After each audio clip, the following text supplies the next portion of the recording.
इस समय पूरी दुनिया की नजरें मिडिल ईस्ट पर टिकी हुई हैं, क्योंकि हाल के दिनों में जिस तरह से क्षेत्रीय तनाव बढ़ा है उसने कई देशों को नई रणनीति बनाने पर मजबूर कर दिया है। और इसी बीच भारत का एक ऐसा फैसला सामने आया है जिसने वैश्विक कूटनीति में नई चर्चा शुरू कर दी है। दरअसल भारत ने हाल ही में ईरान को मेडिकल सहायता भेजी है, जिसमें दवाइयां, मेडिकल उपकरण और मानवीय राहत सामग्री शामिल बताई जा रही है। लेकिन इस मानवीय कदम ने एक नया भू राजनीतिक विवाद भी खड़ा कर दिया है, क्योंकि कतर इस फैसले से कथित तौर पर नाराज नजर आ रहा है। अब सवाल उठने लगे हैं कि क्या कतर भारत को मिलने वाली गैस सप्लाई पर असर डाल सकता है, क्योंकि भारत अपनी ऊर्जा जरूरतों का एक बड़ा हिस्सा कतर से आने वाली एलएनजी यानी लिक्विफाइड नेचुरल गैस से पूरा करता है। दोस्तों, अगर आप मिडिल ईस्ट की राजनीति को समझते हैं तो आपको पता होगा कि इस क्षेत्र में हर छोटा फैसला भी कई बड़े समीकरणों को प्रभावित कर देता है। और भारत का ईरान को मदद भेजना भी सिर्फ एक साधारण मानवीय कदम नहीं माना जा रहा, बल्कि इसे रणनीतिक दृष्टि से भी देखा जा रहा है। भारत और ईरान के बीच दशकों पुराने संबंध रहे हैं, चाहे वो ऊर्जा सहयोग हो, चाबहार पोर्ट प्रोजेक्ट हो या क्षेत्रीय कनेक्टिविटी का सवाल हो। दोनों देशों ने कई मौकों पर एक दूसरे का साथ दिया है। ऐसे में जब ईरान पर अंतर्राष्ट्रीय दबाव बढ़ा और देश के कुछ हिस्सों में स्वास्थ्य सेवाओं पर दबाव की खबरें सामने आई, तो भारत ने मानवीय आधार पर सहायता भेजने का फैसला किया। भारत की विदेश नीति का एक महत्वपूर्ण सिद्धांत रहा है मानवता पहले, और इसी नीति के तहत कई बार भारत ने संकट के समय दुनिया के अलग अलग देशों की मदद की है। लेकिन समस्या यहां से शुरू होती है कि मिडिल ईस्ट की राजनीति सिर्फ मानवीय नजरिए से नहीं चलती, बल्कि यहां हर कदम के पीछे रणनीतिक और आर्थिक समीकरण भी जुड़े होते हैं। कतर, जो दुनिया के सबसे बड़े एलएनजी निर्यातकों में से एक है, भारत के लिए बेहद महत्वपूर्ण ऊर्जा साझेदार रहा है। भारत हर साल बड़ी मात्रा में एलएनजी कतर से खरीदता है, जिससे बिजली उत्पादन, उद्योग और घरेलू गैस की जरूरतें पूरी होती हैं।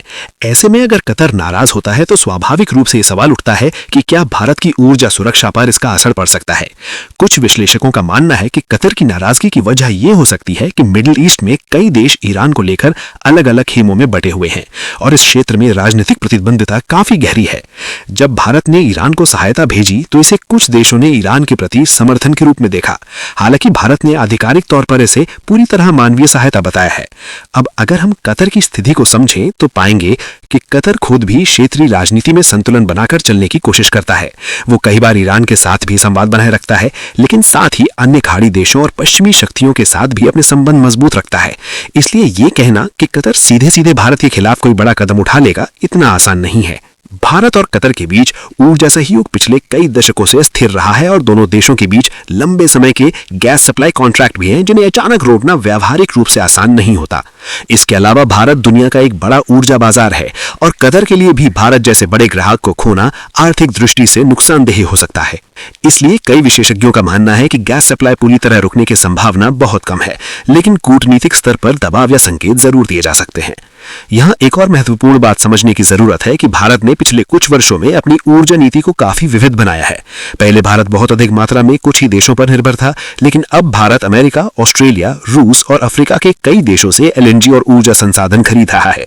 इसका मतलब यह है कि अगर किसी एक देश के साथ तनाव बढ़ता भी है तो भारत के पास वैकल्पिक विकल्प मौजूद हैं। यही कारण है कि भारत की ऊर्जा सुरक्षा आज पहले की तुलना में काफी मजबूत मानी जाती है। लेकिन इसका मतलब ये नहीं कि भारत कतर के साथ संबंधों को हल्के में ले सकता है, क्योंकि दोनों देशों के बीच सिर्फ ऊर्जा ही नहीं बल्कि व्यापार, निवेश और प्रवासी भारतीयों से जुड़े कई महत्वपूर्ण मुद्दे भी हैं। कतर में लाखों भारतीय काम करते हैं और दोनों देशों की अर्थव्यवस्था में उनका बड़ा योगदान है। इसलिए भारत की कोशिश हमेशा यही रहती है कि खाड़ी देशों के साथ संतुलित और सकारात्मक संबंध बनाए रखे जाएं। अब सवाल यह भी उठता है कि क्या आने वाले समय में भारत और कतर के बीच तनाव बढ़ सकता है। इसके जवाब में कई कूटनीतिक विशेषज्ञ रहते हैं कि भारत की विदेश नीति आमतौर पर संतुलन पर आधारित होती है। भारत एक साथ कई देशों के साथ अच्छे संबंध बनाए रखने की कोशिश करता है, चाहे वो अमेरिका हो, रूस हो, ईरान हो या खाड़ी देश हो। यही रणनीति भारत को वैश्विक मंच पर एक भरोसेमंद और संतुलित शक्ति बनाती है।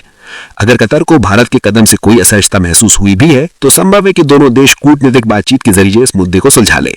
अंतर्राष्ट्रीय राजनीति में ऐसे कई उदाहरण हैं जहां शुरुआती नाराजगी बाद में संवाद के जरिए खत्म हो जाती है। इसके अलावा भारत का यह भी स्पष्ट रुख रहा है कि उसकी विदेश नीति किसी तीसरे देश के खिलाफ नहीं, बल्कि अपने राष्ट्रीय हितों और मानवीय मूल्यों के आधार पर तय होती है। यही कारण है कि भारत अक्सर संकट के समय राहत और सहायता भेजता रहा है, चाहे वो भूकंप हो, महामारी हो या युद्ध जैसी स्थिति हो। इसी संदर्भ में ईरान को भेजी गई मेडिकल सहायता को भी भारत की मानवीय कूटनीति के रूप में देखा जा सकता है। लेकिन सोशल मीडिया और कुछ अंतर्राष्ट्रीय मीडिया रिपोर्ट्स में इसे एक बड़े भू राजनीतिक टकराव के रूप में पेश किया जा रहा है, जिससे लोगों के मन में कई सवाल पैदा हो रहे हैं। क्या वास्तव में कतर भारत को गैस सप्लाई रोक सकता है? क्या इससे भारत की ऊर्जा व्यवस्था प्रभावित होगी? और क्या ये मामला भविष्य में भारत कतर संबंधों को कमजोर कर सकता है? अगर हम वास्तविकता की बात करें तो ऊर्जा व्यापार आमतौर पर लंबे समय के समझौतों और आर्थिक हितों पर आधारित होता है, इसलिए इसे अचानक रोकना किसी भी देश के लिए आसान फैसला नहीं होता। इसके अलावा कतर खुद भी वैश्विक ऊर्जा बाजार में अपनी विश्वसनीयता बनाए रखना चाहता है, क्योंकि अगर वो अचानक सप्लाई रोकता है तो अन्य ग्राहक देशों के बीच भी चिंता पैदा हो सकती है। इसलिए ज्यादातर विश्लेषकों का मानना है कि ये मामला कूटनीतिक स्तर पर सुलझ जाएगा और गैस सप्लाई पर कोई बड़ा असर नहीं पड़ेगा। लेकिन यह जरूर कहा जा सकता है कि मिडिल ईस्ट की राजनीति बेहद जटिल है और यहाँ हर कदम के कई आयाम होते हैं। भारत को भी इस क्षेत्र में अपने हितों की रक्षा करते हुए सावधानी से कदम उठाने पड़ते हैं। आने वाले समय में यह देखना दिलचस्प होगा कि भारत, ईरान और कतर के बीच यह कूटनीतिक समीकरण किस दिशा में जाता है। क्या यह सिर्फ एक छोटी सी नाराजगी साबित होगी या फिर यह मिडिल ईस्ट की राजनीति में किसी बड़े बदलाव का संकेत है? फिलहाल इतना जरूर कहा जा सकता है कि भारत अपनी राजनीतिक और मानवीय नीति के बीच संतुलन बनाए रखने की कोशिश कर रहा है और यही संतुलन आने वाले समय में इस पूरे मामले की दिशा तय करेगा। दोस्तों, इस पूरे घटनाक्रम से एक बात साफ है कि आज की दुनिया में विदेश नीति सिर्फ राजनीतिक फैसलों तक सीमित नहीं रही, बल्कि इसमें ऊर्जा सुरक्षा, व्यापार, मानवीय सहायता और क्षेत्रीय संतुलन जैसे कई पहलू जुड़े हुए हैं। इसलिए भारत का हर कदम वैश्विक स्तर पर ध्यान आकर्षित करता है। अब देखना होगा कि आने वाले दिनों में क्या कतर और भारत के बीच कोई नई बातचीत या समझौता सामने आता है या नहीं, और क्या ये मामला वास्तव में किसी बड़े टकराव में बदलता है या फिर कूटनीति के जरिए शांत हो जाता है। लेकिन इतना तय है कि मिडिल ईस्ट की इस कहानी पर पूरी दुनिया की नजरें बनी हुई हैं और भारत की भूमिका इसमें बेहद महत्वपूर्ण मानी जा रही है।